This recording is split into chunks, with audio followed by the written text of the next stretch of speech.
परी बनी पत्थर की मूर्ति भाग 2 आर्या की वापसी। बहुत साल बीत चुके थे। जिस जंगल में कभी दयालु परी आर्या रहती थी, वहां अब उसकी पत्थर की मूर्ति खड़ी थी, जिस पर बेले, काई और फूल उगाए थे। कभी कभी सूरज की किरणें उस पर गिरती तो लगता जैसे पत्थर मुस्कुरा उठा हो। जंगल के पास ही एक छोटी सी बस्ती थी। वहीं रहती थी एक सीधी सादी लड़की, मीरा।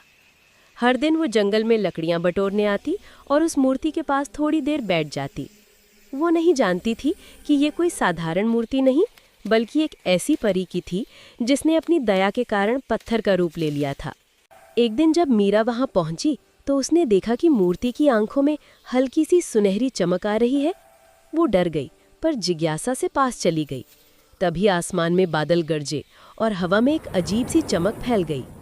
और फिर एक मधुर आवाज आई, डरो मत मीरा, मैं आर्या हूं।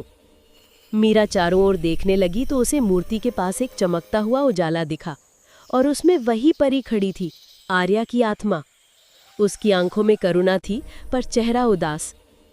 आर्या ने कहा, मीरा, मेरा शरीर अभी भी पत्थर में कैद है। मुझे मुक्त करने के लिए किसी को सच्चा निस्वार्थ कार्य करना होगा। मीरा ने सिर झुका लिया। वो नहीं जानती थी कि उसे क्या करना चाहिए, पर उसने मन ही मन वादा किया, अगर मैं किसी की मदद कर सकूं तो जरूर करूंगी। अगले ही दिन बस्ती में भयानक आग लग गई। लोग चीखने लगे, बच्चे फंस गए और सब अपनी जान बचाने लगे। मीरा ने बिना कुछ सोचे उस आग में छलांग लगा दी। वो एक एक बच्चे को बचाकर बाहर लाने लगी। उसके हाथ जल रहे थे, लेकिन उसका दिल निडर था। जैसे ही उसने आखिरी बच्चे को बाहर निकाला, जंगल में आर्या की मूर्ति अचानक तेज रोशनी से चमकने लगी। पत्थर की दरारों से सोने जैसी किरणें निकली और देखते ही देखते मूर्ति टूटने लगी। आर्या फिर से जिंदा थी।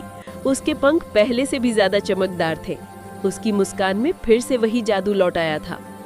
वो मीरा के सामने आई और बोली, मीरा, तुम्हारा दिल सबसे सुंदर जादू है। तुम्हारे निस्वार्थ कर्म ने मुझे आजाद कर दिया। आर्या ने अपनी छड़ी से बस्ती के जले हुए घरों को फिर से नया कर दिया।